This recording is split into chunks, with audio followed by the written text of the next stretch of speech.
Focus Retail, le pitch. Des chocolats bien-être, on en parle aujourd'hui avec vous. Monique Foy, bonjour. Bonjour. Vous êtes cofondatrice de Cosmic Dealer, une start-up fondée en 2020. Vos produits sont basés sur le principe de l'Ayurveda. Vous parlez même de chocolat chakra, ça veut dire quoi? Il y a une sensation de bien-être une fois qu'on a mangé un carré de chocolat. Tout à fait. Nous, les 3 piliers de bien-être qu'on va travailler chez Cosmic Dealer, c'est le moins de sucre, plus de plantes et ce qu'on appelle higher vibes, les vibrations plus hautes, qui fait référence à notre sourcing.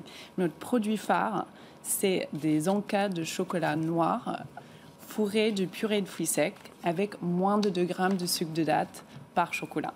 Donc ça représente 80% moins de sucre qu'un bar à chocolat classique qu'on va trouver au supermarché.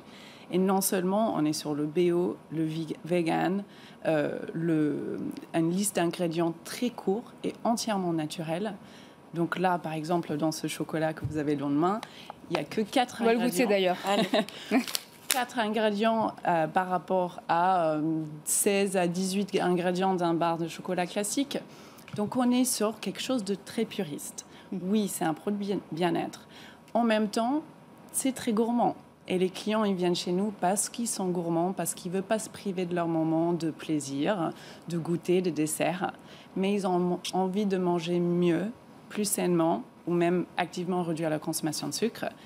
Et ça, c'est vraiment notre mission, en fait, chez Cosmic Dealer. C'est comment rendre les habitudes quotidiennes comme ça plus saines. Donc, on travaille le chocolat, mais également les thés et bientôt les alternatives au café.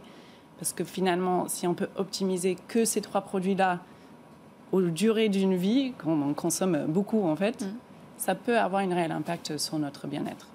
Pourquoi utiliser le vocabulaire qui appartient à la spiritualité, à l'Ayurveda, qui est une médecine traditionnelle d'origine indienne qui a pour ambition d'équilibrer le corps et l'esprit?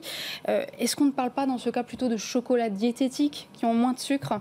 Pourquoi utiliser ces termes? C'est un élément marketing? Moi, je suis une passionnée de l'Ayurveda. Je suis formée là-dedans. Je suis aussi prof de yoga, coach de respiration.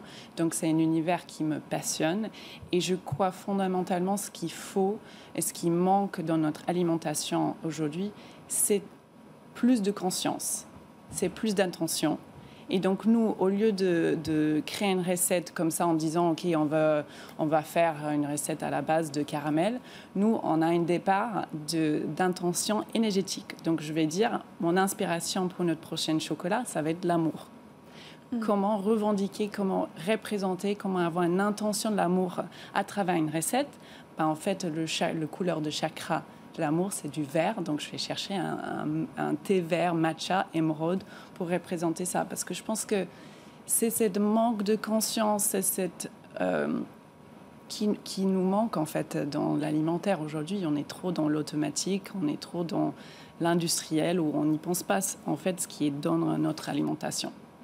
Je viens de goûter, je ne sais pas si vous avez goûté, Laure, mais c'est plutôt pas mal. C'est du sucre de date. Combien ça coûte, ces carrés de chocolat? C'est 2,90 € si on achète sur notre site en vrac. Et si on achète à l'unité en retail, ça va être plutôt vers les 3,40 €. Et oui, il y a du sucre de date, donc on utilise du sucre non raffiné. Mais c'est moins ça le point. En fait, le point clé, c'est qu'il y a moins de 2 grammes de sucre de date dans chaque encas.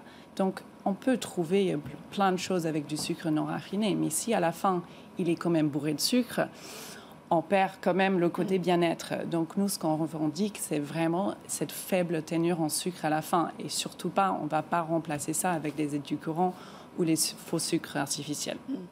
Alors moi, la question qui me vient, c'est que vous parlez de consommation plus consciente, plus responsable, plus bien-être. Et c'est vrai qu'assez spontanément, parfois, on peut aussi se dire le chocolat, c'est régressif. Le chocolat, c'est Pâques. Le chocolat, c'est trop gras. Mais c'est pour ça qu'on aime ça. Comment vous gérez ça? Nous, ce qu'on veut vraiment faire, c'est lier quand même le plaisir, le gourmandise à quelque chose qui est mieux pour nous. Donc, certes, on n'est pas en train de vendre le top du top, ça serait de vendre que des fèves de cacao cru et basta. Mais on sait que le chemin entre le Milka et le fève de cacao cru, il est long. Donc on essaye d'amener quelqu'un sur un chemin en commençant avec quelque chose de plus gourmand qui est quand même des purées de fruits secs Ils sont bons, hein, mais ils ne sont pas du tout mauvais pour la santé. Justement, on a enlevé les additifs, on a enlevé les sucres et les choses artificielles, les conservateurs, etc., pour garder que l'essentiel. Et je pense que voilà, notre clientèle, il fonctionne aussi gourmande. Ouais, c'est intéressant parce que c'est du chocolat noir, mais en même temps, c'est adouci par ces dates. Et on sent bien aussi le peanut butter. C'est vrai que je ne m'attendais pas du tout à ça. Je pensais qu'on sentait beaucoup plus les plantes. Alors, la marque, elle est présente dans 17 pays, déjà 300 enseignes, seulement 2 ans après votre création. Ce ne sont pas des supermarchés forcément ou des épiceries. On vous retrouve par exemple chez Oh My Cream, qui est spécialiste de la clean beauty. Quelle est la part des ventes, quelle part de vos ventes représente ce type d'établissement? Parce que les consommatrices, finalement, elles y vont en premier lieu pour acheter un soin de beauté. Donc vous représentez un achat complémentaire? Oui, alors on était le premier marque de chocolat disponible dans ces rayons de beauté plutôt que l'épicerie. Donc on a un peu créé cette catégorie de chocolat mieux pour soi dans ces enseignes et ça représente aujourd'hui à peu près 60% de notre chiffre d'affaires. Mais ce qu'on a constaté, c'est que cette année, un de nos objectifs, c'est de rentrer plus dans l'alimentaire pur parce qu'en fait, on a constaté que ça marche très très bien. On vient de rentrer dans un supermarché et en 3 mois, c'est un supermarché quand même de premium, spécialisé dans le bio. En 3 mois, on est le 3e marque parmi tous les marques de supermarchés et le premier marque en chocolat. Bon, qui sait, peut-être que Cosmic Dealer sera peut-être le futur Goop à la française, parce que c'est vrai que le marché du wellness a cartonné aux États-Unis. Est-ce que vous pensez que... Oui, vous avez parlé tout à l'heure du luxe. Je pense qu'on est bien conscient, le bien-être, c'est une forme de nouveau luxe. Et on se réalise tous, surtout depuis le pandémie, que c'est quelque chose qui est voilà. Il faut mettre notre focus dedans, il faut être plus conscient et surtout, il faut manger moins de sucre. On rappelle que ce n'est pas prouvé scientifiquement quand même, mais c'est très bon. Voilà, on peut le goûter. Donc, Monique Foy, merci beaucoup. Je rappelle que vous êtes cofondatrice de Cosmic Dealer. On passe tout de suite aux chiffres de la semaine. Focus Retail,